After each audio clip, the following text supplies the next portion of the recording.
Reactive training systems. So everybody knows that you need to have great technique to be strong, right? Well, for the most part, I would agree with that, although there are some notable exceptions. The question of how do you get there from where you are currently is not totally obvious. I have something that I call the 80% perfect technique rule. It's just a general rule of thumb, and it's something like this. If your technique is 80% perfect or better, then you're good to go. Of course, continue to strive for that perfection, but what you need to focus on is just getting strong.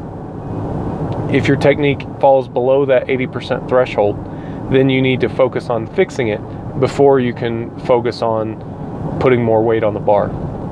So 80% is kind of this quantitative measure of a qualitative thing like technique, so that bears explanation.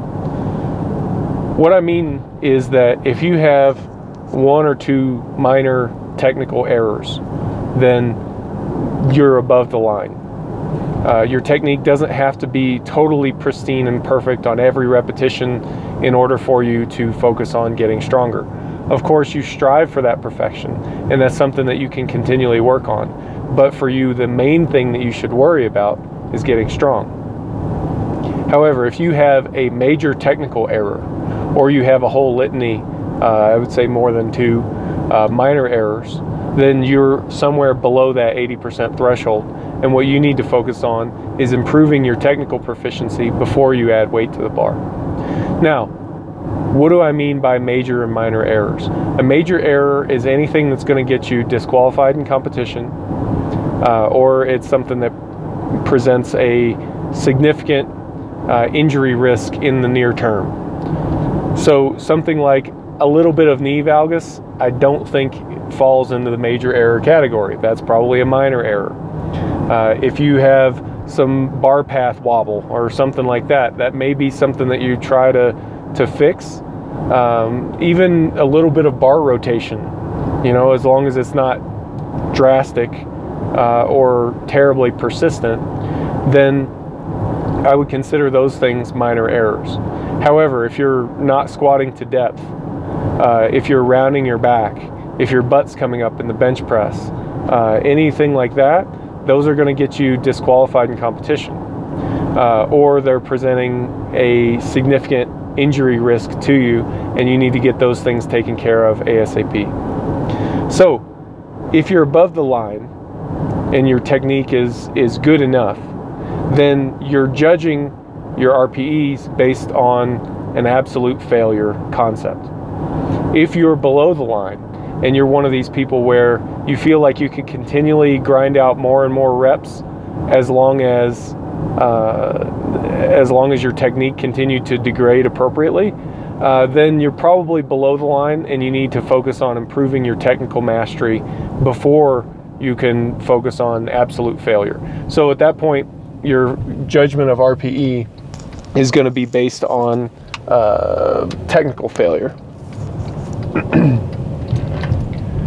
Something else to think about: if you fall below this line and you need to improve your technique, how do you go about doing that? Well, for the most part, it's fairly simple. Once you know what you're doing incorrectly, you need to practice doing it the right way. So the first thing is going to be to reduce the weight of the competition exercise until you've got a weight that you can do appropriately, you can do with good technique. Now, it's got to be something that challenges you technically. It's got to be something that makes you want to have a technical breakdown a little bit, but you're able to resist it and strengthen your body doing it the correct way. So doing extremely light weights, while it can help you learn the basic motor patterns, once you've got that down, you need to challenge yourself, okay? You need to put a weight on the bar that challenges you to do the technique correctly.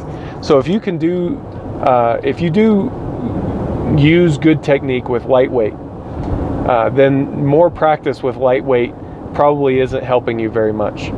You need to challenge yourself in order to improve that aspect of your skill. The second thing is practicing the positions. So things like pause squatting or pause benching or even pause deadlifting. Those are really good because it pauses you. It gives you time in these critical positions in the bottom of the movement usually, where you have time to feel what that position feels like and make any minor adjustments or minor corrections that you need to make. That helps to ingrain what that position should be.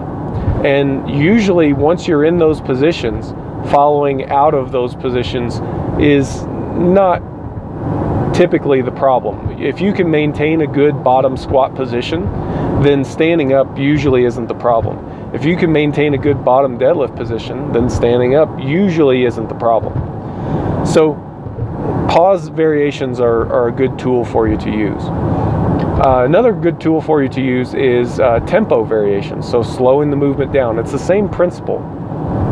If you slow things down, it gives you a little bit more chance to feel what should be happening, feel those positions, feel how your body is moving through space, and that helps to ingrain the correct technique as well. So if you're below that 80% threshold, I would recommend taking on some of those variations and reducing the weight to a load where you can perform the movement correctly. You're going to want to judge your RPEs based on technical failure.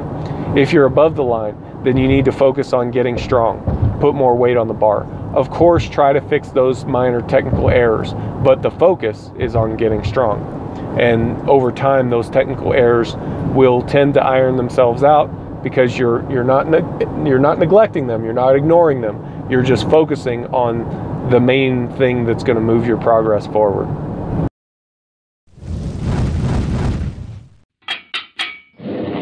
Reactive training systems.